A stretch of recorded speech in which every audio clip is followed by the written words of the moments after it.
grades versus learning, how do you see the relationship? Wow, difficult. Then I was like, oh, I got A. Then I was like, I know I never get A+. Oh, okay, you're gonna get roasted already.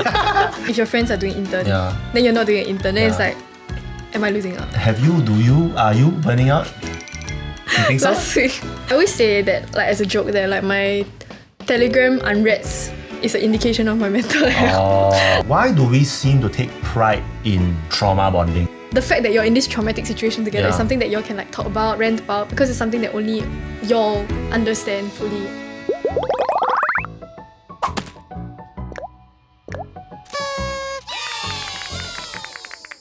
Welcome to Youth Tea Party, the show where we spill the tea on all things youth. We are not a political party and have absolutely no interest in running for office. Today marks the start of a really interesting series. Our producers went to a particular university in Singapore and they canvassed for lives-burning questions from today's youth, university students. Today, we're going to have a look at some of these questions. And after taking a look at some of these questions, they run the range from burnout, failure, isolation, strawberry generation, the evils of social media, generational trauma and trauma bonding. Chloe, you are our guest today. Yep. Very much welcome. But I want to ask you this question, right? These questions sound a bit desolate. Is life as a youth really that bad today?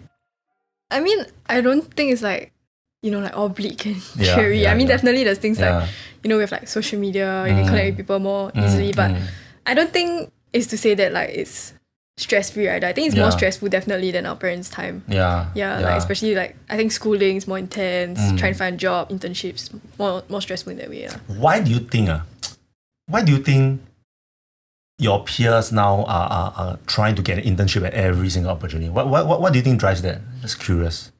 I think it's like 50% like it's hard to get employed if you don't have like that kind of relevant experience.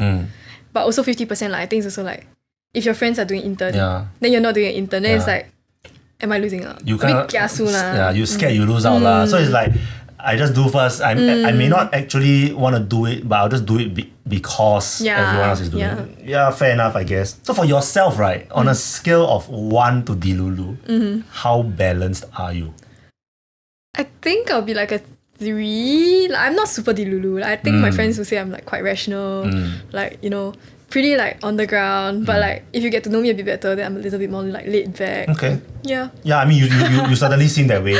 But what grounds you? What keeps you balanced? Okay, for me, cause like faith is a very big part of who I am lah. So I think my faith, I'm Christian, so my faith really grounds who I am, what I do, my values and things like that. Yeah. Okay, yeah. I mean, I think that works. There's nothing wrong with that. But we'll see how balanced you really are as we go through some of these questions. Okay. So we are here today to answer some of these questions. But before we start, I just want to ask you one final question. Okay. What is your proudest achievement to date? Sounds so funny to other than being on this podcast, of course. Yeah. Okay, I was thinking about it. I think like the proudest achievement for me is I like the fact that I picked up a third language like within about 3 to 6 months. Okay. Yeah, let me guess, Korean. I mentioned this off camera. No lah, I guessed it. Yeah. Because it's the Korean wave, so yeah. Okay. Yeah. So why Korean specifically? Yeah. Actually I didn't intend to go into it. Like I was just like, why not like try learning a language? Yeah. Like if I'm free.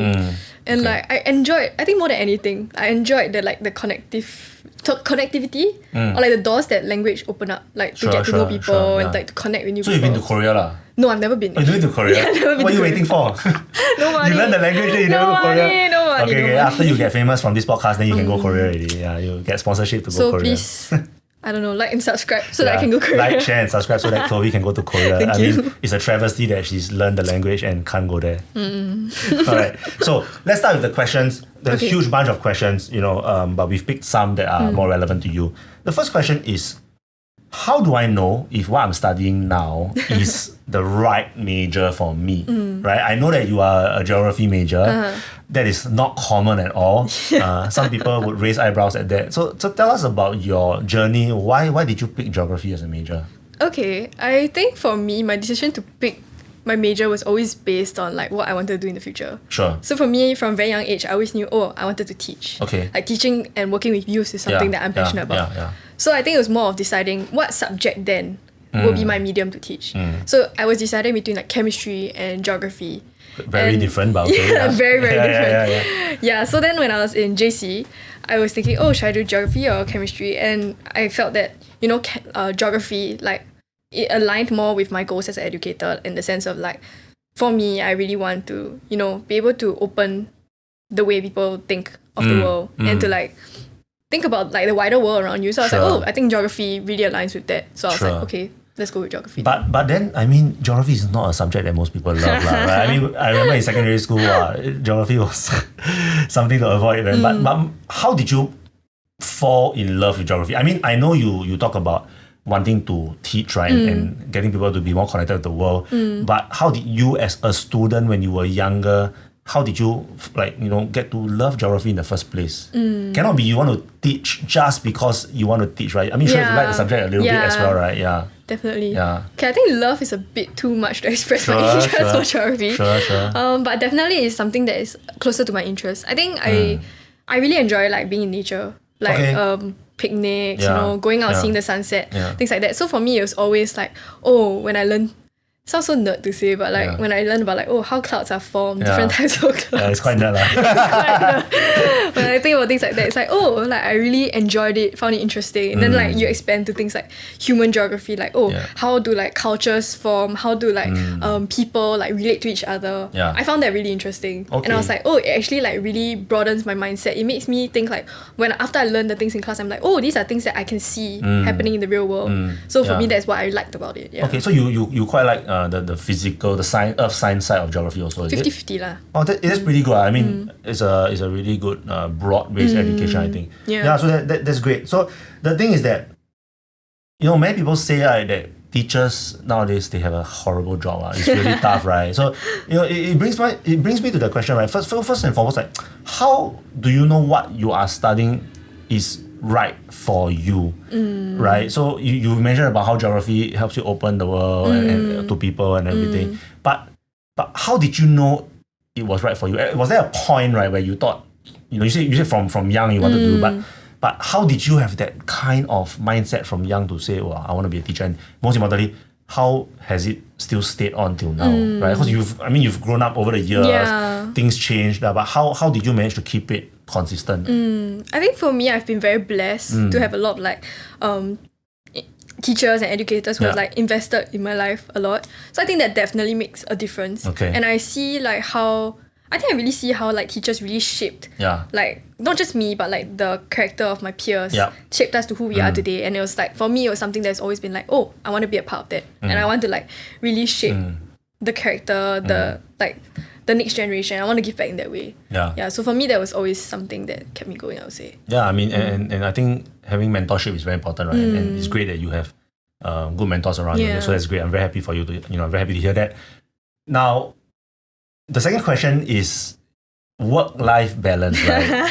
Would you rather go for a job that pays well and then have poor work-life balance, or would you rather go for a job that doesn't pay so well and have good work-life balance? But I guess since you want to be a teacher, right, it means you don't want both lah. It's very tough. Later MOE come home. No lah. Okay lah.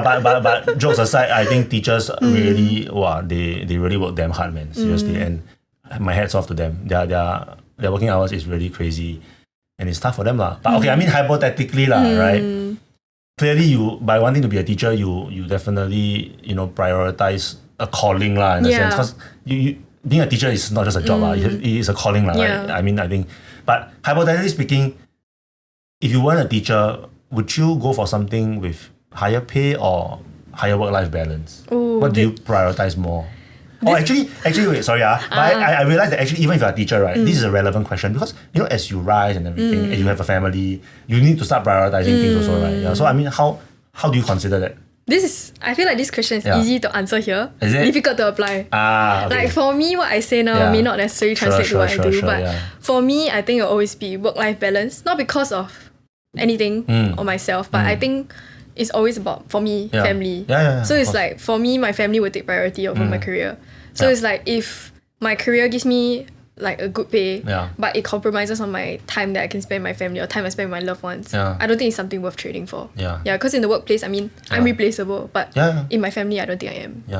And I think that one of the brilliant things about being a teacher, right, from what I've heard, right, from my friends who are teachers, right, is that actually having a family can actually add to your teaching practice, right? Because in a way, your students are like your children, your kids also. So when teachers start their own family, they tend to become a lot more nurturing. They understand certain things they're going through. So it may not necessarily be a trade-off, right? You might find a way to make it work for you. We shall see in 10 years. Long time to go. Really quite a long time to go.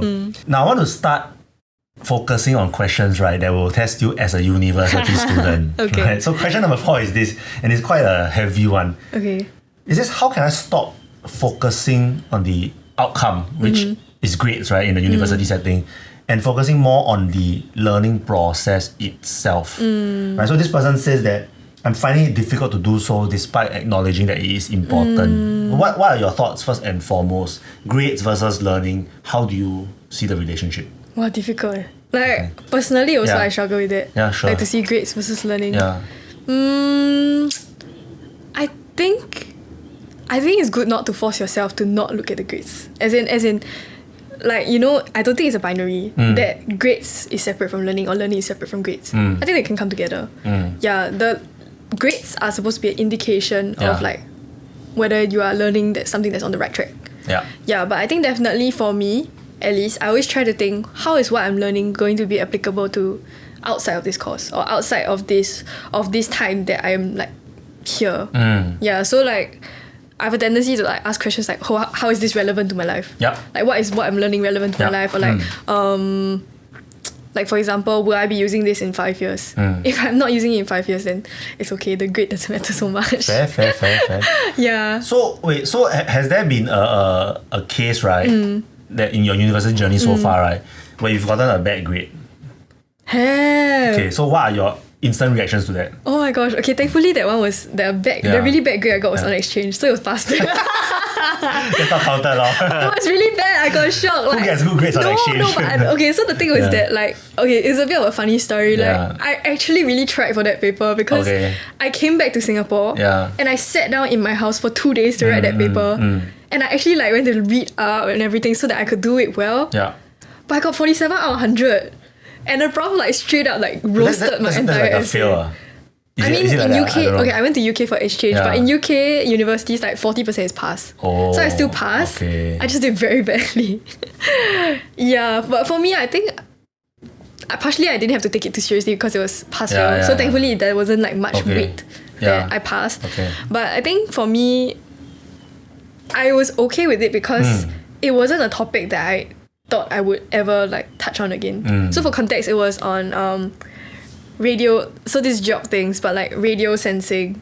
So like like for example, like they have satellites in the air that will like sense like radio images and things like that. So it wasn't something that I was necessarily like very interested in, but going to pursue in the future, or like something that I was like expert in. So I don't fault my grade. Fair, yeah. So that's like a bit low stakes stuff, right? So, but how about in Singapore? Like, definitely have. I'm trying to think whether there's something that comes to mind. Yeah. If there's nothing, means not bad. Means you never get affected by it. You move on. No. I have Okay. Have some stuff. How do you react? I'm very curious. Like literally, tell us how you react. You go home, you cry, or you angry, or you this or that. What? No, I'm not like the crying type. But I get quite upset. But I'm like a perfectionistic kind of like.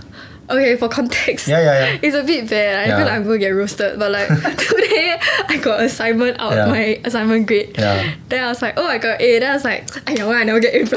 Oh, okay. You're going to get roasted already. Yeah, but I get what you mean. Like you're always trying to see how you can do better. Yeah, that's fine. I'm perfectionistic in that way. Okay. Yes. Yeah, very good. But I do get like upset like when I don't get good grade. But I think it's more of like what did I do wrong that I didn't get the good grade? Like I always view grades as like an indication of like you're learning like what I said. So it's like if I didn't do well, then what is it that I'm misunderstanding, or what is it that I like did not understand about the requirement? Yeah, it's a mismatch somewhere. Yeah, but I mean, as human beings, sometimes we always have that instant reaction, right? We like we blame this, we blame that. But you are right in saying that I think at the end of the day we should look internally and more importantly, figure out how not to make the same mistake again. Yeah. So I mean, I think that's really important. So good. That's good for you. Now, next question is also very relevant, I think. The question is, how do I deal with burnouts in university, especially when it happens every semester? Straight up. But what if I'm burning up now? Yeah, straight up. Are you burning out? You think so? Last week. Last week was very bad for me. Okay, come, describe. What does burnout entail? Well, it was very bad. Yeah. Like, I was having like no social life. I was at home almost every day. Yeah. Then I had presentations almost every week. Yeah. No, every day. So every night I was like calling for some group project, and then I have to wake up very early to go for class. Yeah. So it's very emotionally tiring. Then Sure. coupled with, okay, this was a bit unfortunate, but my friend was going through a bit of an emotional situation. So she came over a lot, and like, I want to support her, but also it took a toll on me emotionally. Yeah. So like work plus that emotional, like kind of like the whole situation. For me, it was quite tiring. Okay. It was quite bad. I was like crying every day. I was like, oh yeah. I thought you don't cry. No, I cry a lot. Oh, you cry a lot. Okay. Oh, you don't cry over the grade lah. But I was crying a lot. Crying is a great way to coping mechanism. Yeah, it's a great way to regulate and modulate your physical stress. So, how else does burnout manifest in you physically? So emotionally, yes, you cry and you're very tired and everything. But physically, how does it? Physically, I think, like just like very sian lor. Like I don't want to talk to anyone. Like I always say that, like as a joke, that like my Telegram unreads is an indication of my mental health. Like if I don't reply people, that means I'm not doing well. Okay. If I reply people, means I'm probably doing well. I see. Yeah. So the people the people you don't like all think you're not doing well. No, that's not the you case. ghost them. Nah. No, but that's usually an indication of like. So how do you move past this burnout? Because I'm assuming then it is going to be something that happens quite frequently, right? So how do you move past it? That's the first question. And then how do you ensure that it does not lead to like irretrievable burnout, right? Like something that, boom, you can never solve anymore. What steps do you take? I think I always try to like make sure as much as possible to allocate time to rest. Like, cause last week was so intense. I took like the weekend. I like completely like, okay, it's rest day. I'm just going to like stay at home, do my own thing. I'm not going to touch any work. Yeah, so I think having that kind of allocated rest is good. Yeah. And I think also like, for me personally, I feel like, it's like finding a good support system also. Yeah. It really helps. I think it's really important, So who comprises your support system? I think my closest support system would be like my family, my boyfriend, my church friends. Like I don't really have like a lot of close friends, so it's just like a few people that were really that's all you need, man. That's all you need. So like when you are feeling a bit down, a bit sian, you go out with them or you talk to them or what? I think just more like coexist. Because when I'm like tired, I don't necessarily want to go out. Sure. So it's just like kind of like being there. Same space. Just doing your own thing. Shout out to all these friends who are willing to coexist in the same space. Thank you to all the friends who lie on my floor. Exactly. No, I think that's a really important thing. Okay, next question is again quite heavy, like all questions. This podcast so far quite heavy. We'll go to the lighter stuff later. Okay. But someone asked, why do we seem to take pride in trauma bonding? And this person has described trauma bonding as like boasting or complaining about insufficient sleep or overwhelming workload. Is it toxic or does it foster some kind of solidarity?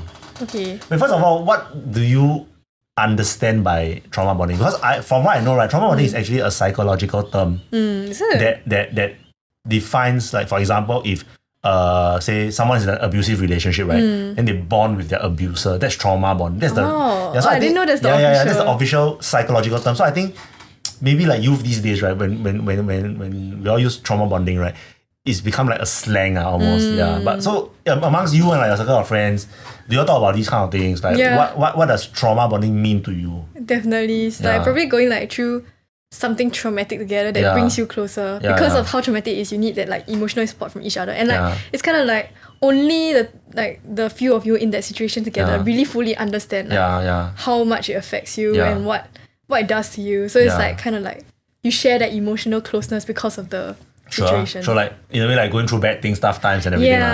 Okay, but the word trauma is slightly sensitive, right? So I'm very curious genuinely, right? Like is a university education today traumatic? Like, is it really traumatic?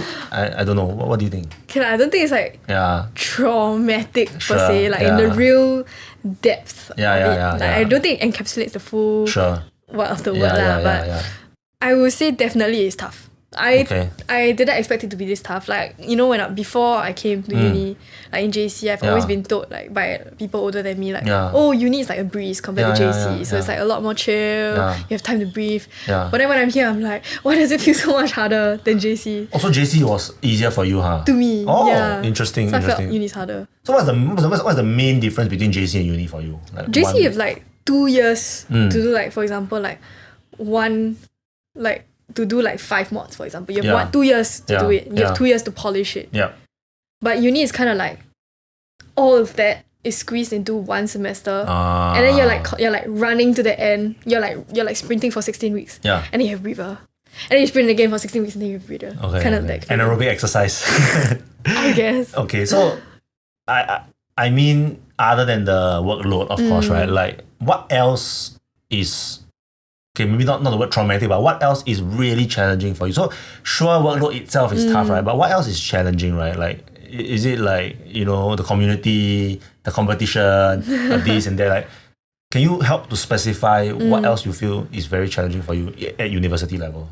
I think for me it's like trying to manage like all the different like commitments in your life. I think for me is at that point, because I mean, in like JC, secondary school, sure, we have like academic stress and whatever, but you see your friends so regularly, so it's not like you have to like schedule time to meet them. But like in uni, it's like everybody's in different places, you have to schedule time to meet friends. Then you have family commitments. I think like it's at this age where we start to have more family commitments, you know, like you have parents growing older, things like that. Family commitments, external commitments as well.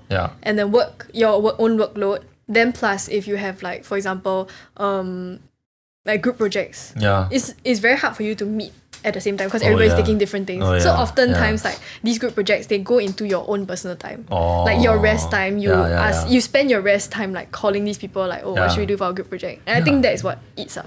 Definitely. I think the scheduling is damn hard lah. Right? And then I guess you offer me at night, right? Damn jialat. What time do you sleep every night? On average? 1 or 2. Okay, what time do you wake up? Are you like early riser kind of person? Okay, no. Cause recently I haven't been used to. But around 8:30, 9. That's okay, what? That's completely fine lah. I thought you were gonna say like it's like 3 p.m. or something. No. For context, I used to wake up earlier. I think that's completely fine. Okay, so I mean, back to this trauma bonding thing, right? Like, why do you and your friends do it? Or rather, can you tell us, what does it look like? Like, what does it actually mean? Like, you know, because some people won't really understand what it means. Like, how does it actually look like? What do you do? I think it's like, okay, to give an analogy, right? It's not a very nice situation to be in. But it's something that I think a lot of people engage in, and I myself am guilty of. You know, when you're trying to like form connections with somebody new, you don't necessarily know what to talk about. So like, if you talk about something that you both mutually dislike, like for example, you'd be like, why is that person like saying it like this? Then you're testing the waters, you know? And then if the person's like, oh my gosh, I find it very irritating also, then it's like you have something to bond over. Like there's something that like kind of breaks the ice. I feel like trauma bonding is the same. It's like if you're in a group together, you don't necessarily know a lot about each other. The fact that you're in this traumatic situation together is something that y'all can like talk about, rant about, because it's something that only y'all understand fully, and it's something that like breaks the ice for like that kind of like relationship development. I feel. So trauma bonding, does it have a bit of an exaggeration to it? Like, probably, yeah. Okay. But I'm just really curious. Like, give me an example of what would you rant about? Okay. Like, if someone just says, "Oh, my workload is really tough," blah blah blah. It doesn't sound that exciting, right? Like, how do you exaggerate it, dramatize it, such that it's, you know, something that is worth bonding over, so to speak? Just like, oh my gosh, is this like 1 a.m. worth my 5% of my grade? That kind of thing. Yeah, or like, But yet you still put in the full effort for it. I mean, I feel like it's a very Singaporean thing. You just do it and complain. So it's like it's just like a coping mechanism whereby you complain and everything. Okay, but do you ever feel like all these complaints, right? Because some people say, I just talk only, I just complain, but I still do the work. It's not like I'm really like dead or what, you know. But do you ever feel like a lot of repetition of all this negative sentiment, does it ever weigh on you? Or do you feel like, no, personally you are okay? No, I think it does. So I think like for me, I try to be more conscious about what I'm saying. Yeah. Because I don't think like whatever you say doesn't hold truth to it. There is some level of truth. But if you keep repeating it, then it becomes like a bigger truth to you lah. It's like an echo chamber, you know. Yeah. So I have to be conscious of it. Have to like I sometimes have to like stop myself. Okay, like it's not that deep. Recently that's my phrase. It's not that deep. Yeah. So. Okay. Okay. So say you are in a 1 a.m. meeting, right? And then everyone is complaining, say, "Oh my god, like it's already 1 a.m. What the hell are we doing here?" How will you diffuse the situation? Inject some positivity. Hey. Inject some positivity. I'm not that kind though. Oh really? Yeah. I feel like I'll just be like, okay lah, 1 a.m. tired already. Maybe we should do this another day. Oh. Yeah, I don't work well at night lah. So personally, I would just I just stop functioning. Okay. Yeah. Okay. But do you see it very prevalently around you, like everyone? So in your own circles, you say that you see it lah, right? But like elsewhere, in other circles, in general, like on social media, elsewhere, your other friend groups. I mean, definitely, I feel like now, especially with social media, there's like, it's almost like our generation uses like humor as a coping mechanism, I feel. Yeah. Like if you see the stuff on TikTok, like people will be like, love that work-life balance, and like heart emoji, that kind of thing. It's like, I feel like we use humor to cope a lot. So it's like a self-deprecating humor. Yeah, like I make fun of myself. Yeah. Yeah, I mean, I think if you explain it like that, right, it actually sounds a lot more, I wouldn't say acceptable, but it sounds a lot more understandable that why youth of today do this. So you are an aspiring educator, and you mentioned that you've had a lot of educators that inspire you. Who is the best educator you've ever come across, and how has this person inspired you? Like, do you have any stories you want to tell? Yeah. Wow. I think that's really interesting. So I was thinking about this. I don't think there's like one specific person to me who has like been like, wow, it's amazing. But it's always been like different interactions with different people. I think maybe that also comes out of like being in the education ministry. You encounter a lot of like different types of like good educators, and it's more of always like, how do I learn from this person? How do I learn from the strengths of this person? What is this person teaching me? What can I learn from this person instead? Yeah, so I think from different people, a bunch of different teachers, like I've picked up things like their passion, like their genuine passion for geography. And that is something that is inspiring to me. Because for me, like I said, like geography is more means to my passion. So it's like having that kind of genuine passion, that genuine desire to like learn about something, that is something that's contagious to me. It's like something that makes me wonder, maybe that's something that instills passion in the next generation also.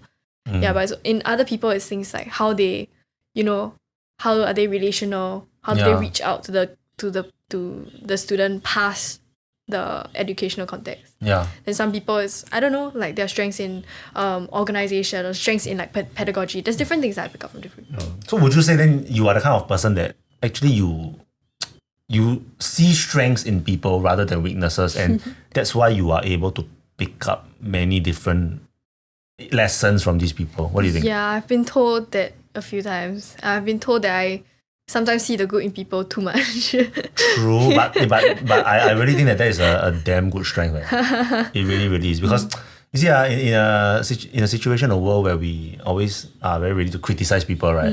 I think it's so hard to see the strength in people and to learn from these strengths. Everyone has flaws, but I think everyone has a lesson, a story to tell as well, right? Yeah, definitely. I'm going to press you a bit, right? Because storytelling is important, right? So, share one story lah. Like what story? Any story that you found really inspirational. I mean, you talk about people's passion, and different kinds of skills. But surely there has been a story somewhere in your growth journey whereby you felt, wow, I change your mind, change your mindset, change your emotions about something. I don't know. Can you think of anything off? Okay, I can, definitely. Yeah. So this was my JC1 after our promotional exam. Yeah. So I was planning to apply for H3. So it's like a additional tier, right? So I was planning to apply for H3 geography. And I remember I was the only person in my batch who was looking to apply. Okay. So I went to my geography teacher to ask about it. I remember like he has this very like like on the few times that we had consultation, he was always like promoting, oh, you should go to like XX university to study geography. Then he would show us the module. He's like, oh, isn't this so fun? And then to me at that point I was like, it doesn't necessarily look very fun, but like I'm glad like, you know, it's his passion, whatever. Sure. Like you go. So at that point you had no intention to study geography yet. No, I had intention. You had already, but it's not like necessarily I was like, oh yes, rocks. Yes. Okay. Yeah. So at that point I was like, okay, that's pretty cool. Like I respect you for that. Then I remember I was trying to apply for my H3, and I went to him because that, you know, there's the whole process of like you need to write essay, you need to do certain things to apply for it. I remember the topic was about like fisheries, and I had to like submit a proposal for like a paper that I would do related to fisheries. And I was like, you know, what can I do about fisheries? I know nothing about it. I have never, you know, learned this before. What can I explore? And I remember the way he just sat down. We sat down for like, I think 45 minutes in the canteen. And he was like, oh, this is so exciting. Like this topic, you can do so many things with it. You can like go to the wet markets and talk to like, you know, fishmongers. How do they, what is it like the geographies of like the distribution? How are they affected by like things like disease? Or you can do like supermarket networks. How is it like when like, you know, they can't sell all the fish and things like that. So for me, it was very like I mentioned, very contagious, that kind of passion for geography that I was like, oh, yeah, that's quite interesting. Even though personally it's not something that I would like look at it at first glance and be like, oh yes, fish, you know. But it was like that kind of passion that kind of inspired me. And I think not just that, but like the fact that he was so passionate about education also. So this person was just very real with you lah. Very real, very passionate.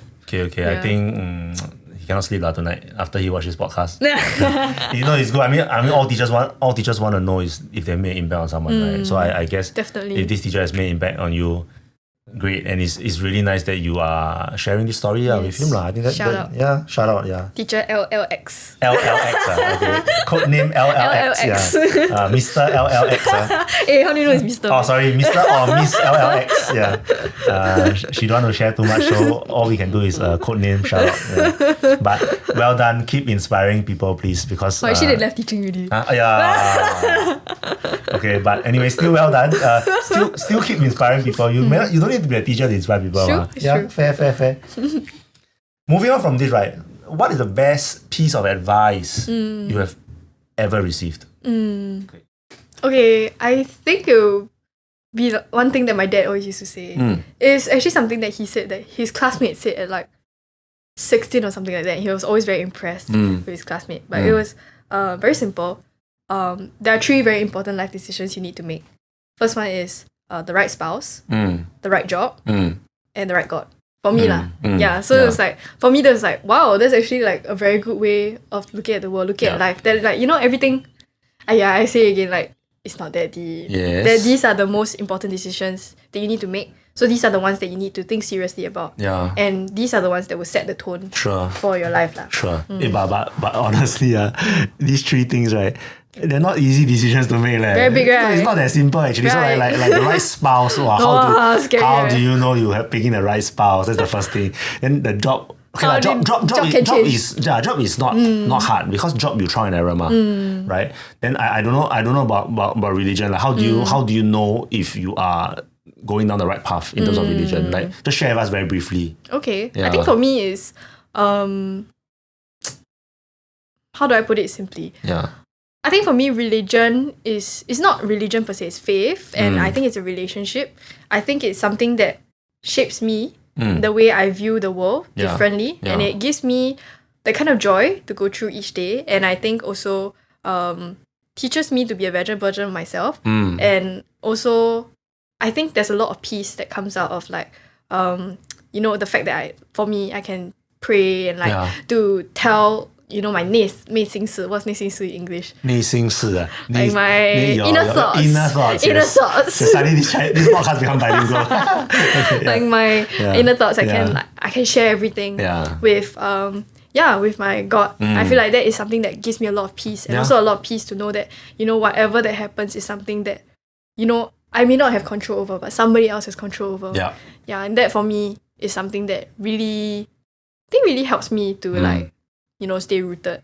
No, I mean, I do find you quite a rooted person, and that's great. I think that's something that is Yeah. But sometimes Dilulu is the Salulu, right?